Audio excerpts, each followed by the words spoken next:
We've had a lot of startup entrepreneurs in tech on this show, but we've had very few startup entrepreneurs in the creative business. I've got one today, a young woman, Heather Schlegel, perhaps not so young. Heather, welcome to TechCrunch TV. Thanks, Andrew. Heather, you're a startup filmmaker.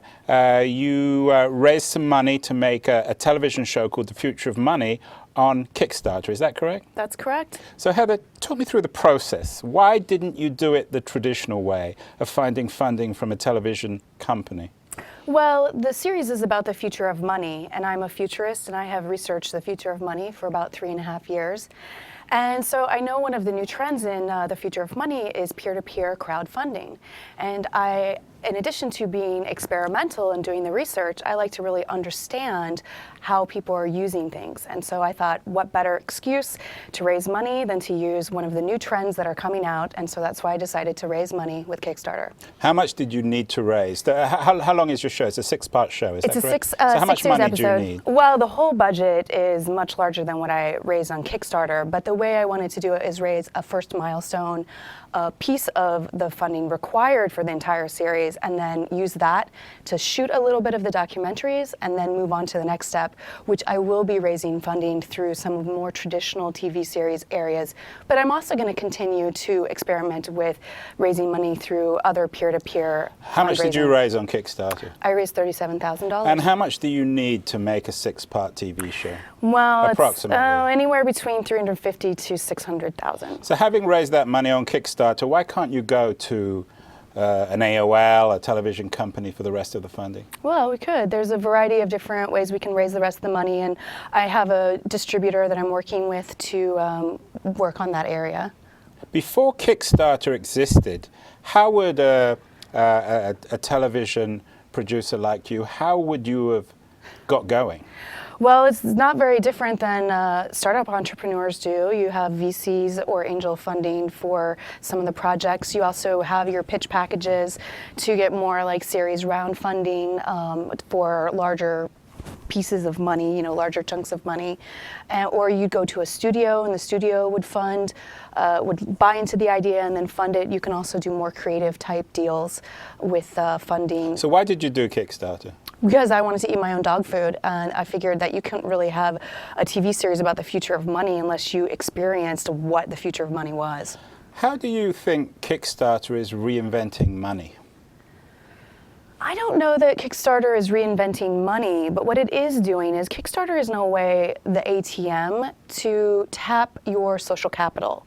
This is the way I used Kickstarter. So I have my network. 90% of my backers and my funding from Kickstarters came directly from my network, people I already have relationships with. So now I have an idea, a monetary value of what my social network is worth. Most Kickstarters are hardware, or there's a tangible product that is offered. And so it's in a way pre-selling. But what I did with my Kickstarters, I was trying to sell this idea, this vision of a positive vision of the future of money. And so what Kickstarter allowed me to do is convert what the social capital and the belief that people had in me into dollars, which will allow me to make a series around this whole concept. And we hear this phrase a lot, is social capital the future of money? Well, I think the future of money is a layered experience. We're never going to get away from the dollar-to-dollar transaction. But what we have right now is we have an extended bandwidth within our human minds that we want to track additional pieces of information with the transaction. That's why you have companies like Yelp, you have reputation economies, you have like LinkedIn recommendations and things like this. All of these things are pieces of additional layers of value of information about a transaction.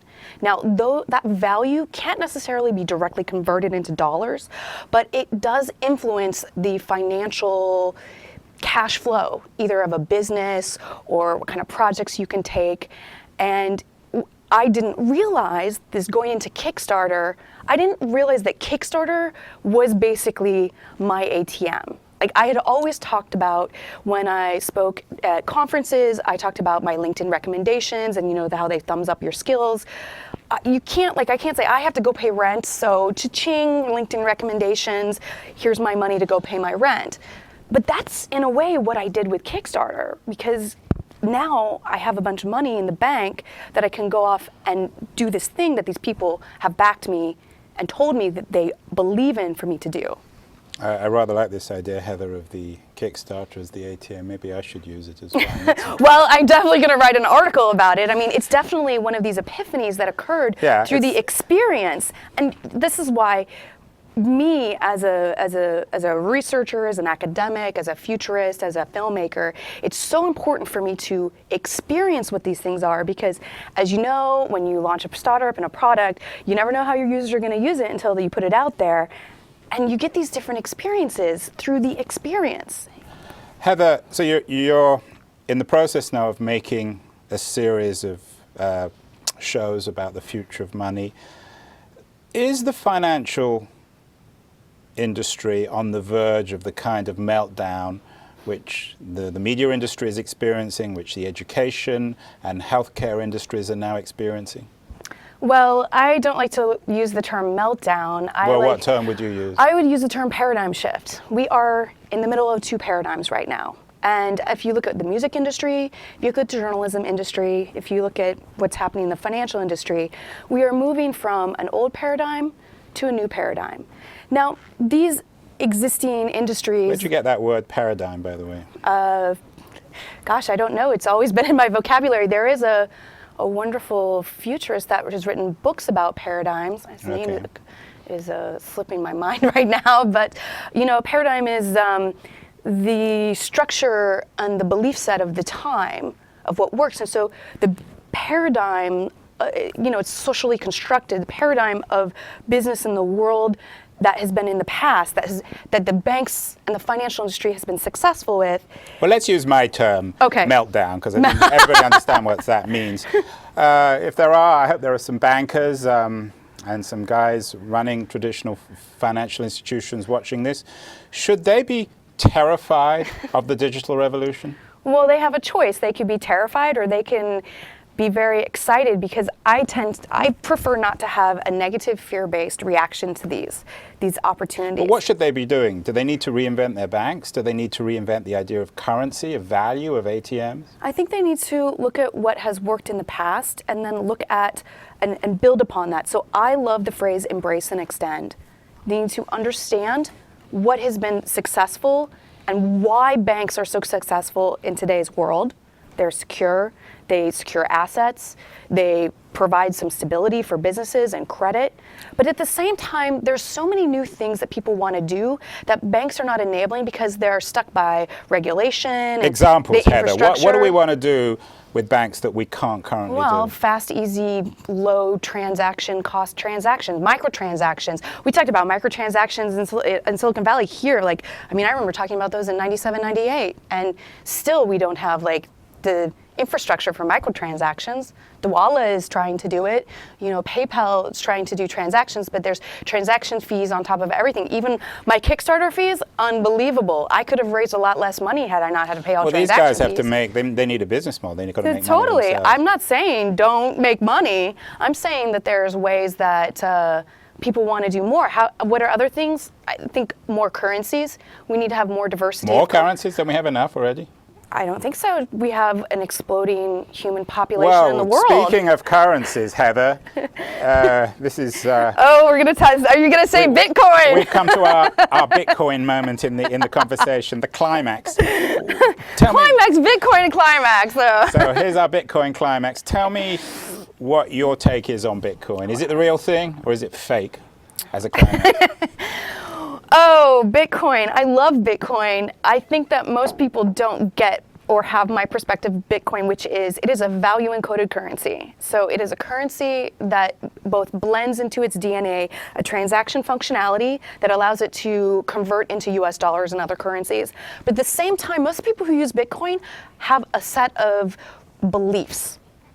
They're tech savvy, decentralized, fear or distrusting the government and central banking. Okay, these are two different things, right? So you have these belief sets, and then you have financial transactions, and they're blended together in Bitcoin. I think that Bitcoin is a harbinger of a new type of currency that blends these two things. Is Bitcoin a paradigm? No, Bitcoin is I'm teasing. Bitcoin is part of the new paradigm. Post-paradigm. It actually really bridges these two paradigms because it can interface with the old world, but yet it extends into the new world, right? I could pay you, you could give me your cup of coffee, I could pay you in Bitcoin, you could convert those Bitcoins into dollars, it's all good. But by the fact that we transact in Bitcoin, we both know that, hey, we're part of the same Bitcoin club, we have the same type of values, the fact that we hold Bitcoin. Well, Heather, I can't wait for your TV show. So how long am I going to have to wait? You've raised this 40 grand. When are we going to see the Future of Money show from Heather Schlegel? Well, we're going to be shooting the interviews through the beginning of next year. Then we're going to be raising a little bit more money to shoot the future reenactments.